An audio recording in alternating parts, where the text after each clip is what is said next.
Hello, my name is Jack Heineke, and today's devotional is taken from the book of Psalms, Psalm 139, verses 13 through 16. For you formed my innermost parts. You knit me together in my mother's womb. I will give thanks and praise to you, for I am fearfully and wonderfully made. Wonderful are your works, and my soul knows it very well.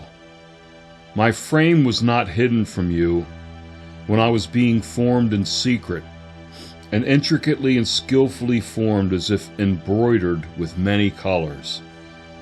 In the depths of the earth, your eyes have seen my unformed substance, and in your book were all written the days that were appointed for me. For when as yet there was not one of them even taking shape. That's once again from the book of Psalms, Psalm 139, which for me personally is a very profoundly, deeply personal psalm, by the way. One thing that is apparent to me, and there are a few things that are apparent to me, but this is one of the most that is so apparent to me, is that I did not create myself. If you're a listener or a reader of these devotionals, you've probably heard that more than once, and you'll probably hear it again from time to time. I wasn't even consulted on my creation. If they decided to have a meeting together because it says we were made in the image of their likeness, of our likeness and image, plurality is being stated there, probably mentions God the Father, God the Son, and God the Holy Spirit are somehow involved in the creation of the heavens and the earth and of us. Well, I never received a memo that said, here's the date and time that Jack will be created. Do you have any input on this, Jack?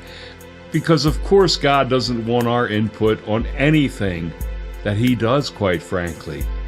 It's as when he told Job, where were you when I created the heavens and the earth? Did I consult you? Did I ask for your input on anything that I did?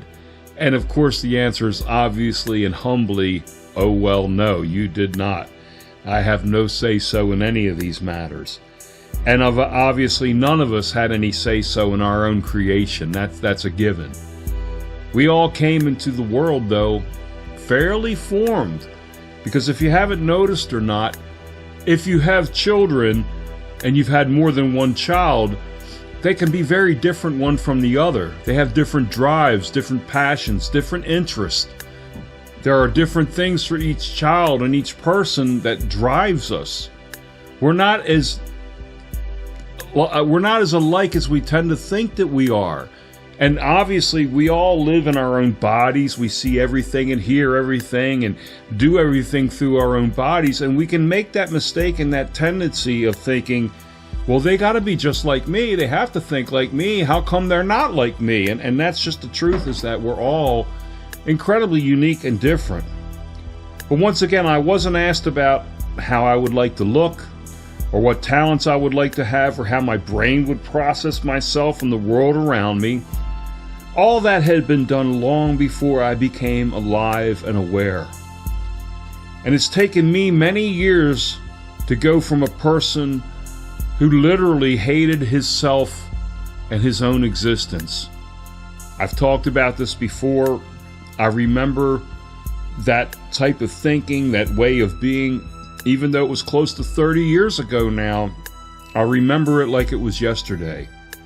And it's extremely difficult to be a person who's not at ease in their own skin, who really would do whatever they could do to get out of their skin and just be somebody else, anybody else. That's a nightmare. And that happens due to insecurity and things that we process in our minds about ourselves, and it's a lot of misinformation that we believe to be the truth about ourselves. Personally, quite frankly, one of the things I love desperately, dearly about the Bible is it shows me who I am. And I'm not that awful, terrible, phony person that I thought I was. I was just confused about who I was. And the Bible has gone a long, long way to showing me the truth of who I am.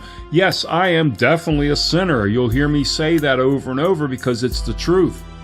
But when I look at this psalm, God formed my innermost parts. He knit me together in my mother's womb.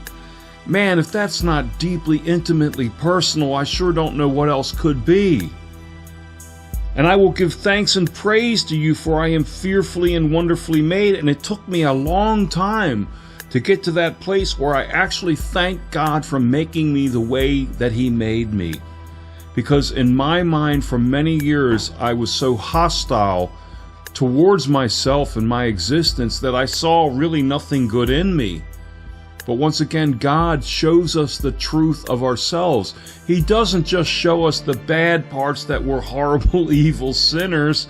He shows us the good parts that He put in there in His image and likeness. And I began to appreciate the many gifts that He gave me. I had become a drug and alcohol counselor and had no clinical experience whatsoever.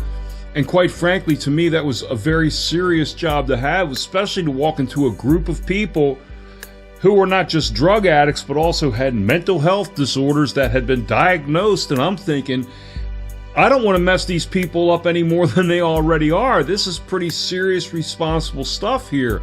So I would get prayed up before I'd walk in that room. And as I'd sat down and I'm looking everybody in the eye and we're going through our introductions and whatnot at the beginning of every group, I'm praying. Somebody's looking at me and talking. I'm hearing everything they're saying. I'm responding to everything they're saying. And I'm praying all at the same time. And I'm here to tell you that as an observer, I watched God at work in that room.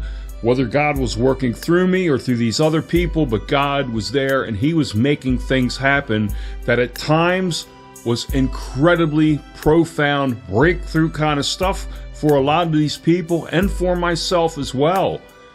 And I became a pretty good counselor, a pretty good listener, a pretty good person who has understanding of what these people were struggling with. So much so that I rather spend time with them than I did with other staff, quite frankly. But I learned that I became a pretty good counselor. So who did I thank for me being a pretty good counselor? Was I able to thank myself for that? No.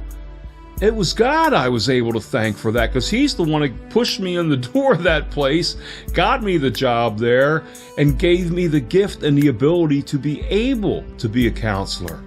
I can play guitar, I can sing, I can write these devotionals, I can sit here and talk. I've done public speaking lots of places, so I have some gifts and abilities. And I also have many, many deficits as well, but God is very blessed and graceful to help me to work on all these things, basically. So basically what I'm saying is that I can't help but see all this and thank God for it, because as it says here in this psalm, He's the one that formed me. He's the one that gave me these gifts. I had nothing to do with having any of them. They were just there. When I started playing guitar, there was a friend of mine, my best friend at the time. He wanted to learn to play, and I taught him some chords, and he learned. And after a couple of weeks of him, I guess, practicing at home, we sat down to play one day, and I have like a natural rhythmic ability. I can pretty much play in time. He, on the other hand, if you had put a gun to his head and said, play this song in its proper timing or I'm going to put a bullet in you, there would have been a bullet in him, because he wasn't able to play in time. He didn't have that gift and that ability of rhythm. And I remember looking at that thinking, why can I do it and he can't? I don't really understand that. But it was later on when God revealed to me and showed me how all of us are so uniquely different, and some people are great at this but not so good at that. And that describes every single one of us. So this newfound appreciation that I had, it doesn't come from the world and how it responds to me, because the world tends to appreciate very little when it comes to what God has created. There are certain things that the world loves and certain things that the world hates for the most part, and that can change within a breath of a moment. This appreciation, it just came through life and observing and watching and praying and learning about God and learning about His Word and reading psalms like this psalm right here. It came through me watching and talking and listening to God, from reading, studying, learning His Word, and pondering what I've learned. And I've learned so much, and that learning never stops, by the way. But what's important is that at some point I stopped hating my existence, and I began to appreciate the fact that I exist.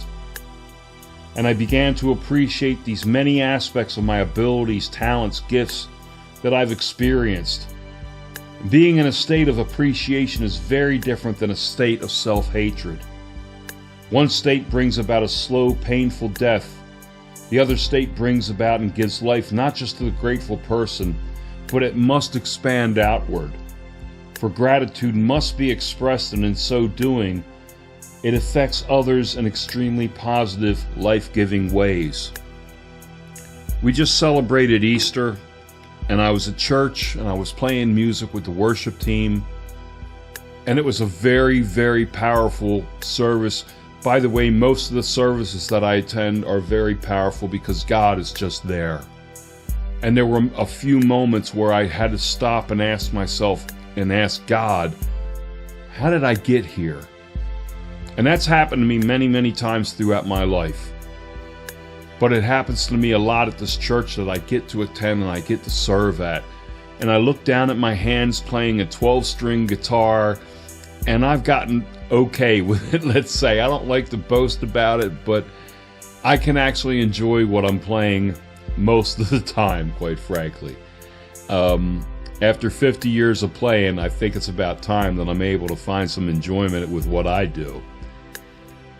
But to be able to do that and to serve God doing that and to affect people and to play with a great group of musicians, by the way, that all of us combined together, not bragging, but there are times where we sound pretty good. And it's a powerful experience, but it's very personal when I look at myself and I ask myself, how did I get from there? Someone who hated himself and saw nothing good within himself, to now someone who gets up and thanks God that I have another day to be alive, I have another day to be able to serve Him, that I get to serve Him, that I get to play guitar on a really good group, with a good group of musicians and a good worship team full of people who aren't just good musicians, but people who really truly love the Lord. How did this happen? And God just kind of looks at me and smiles. And He says, you know exactly how this happened. I pray that this touches and blesses you. And I also pray that you have an awesomely blessed day.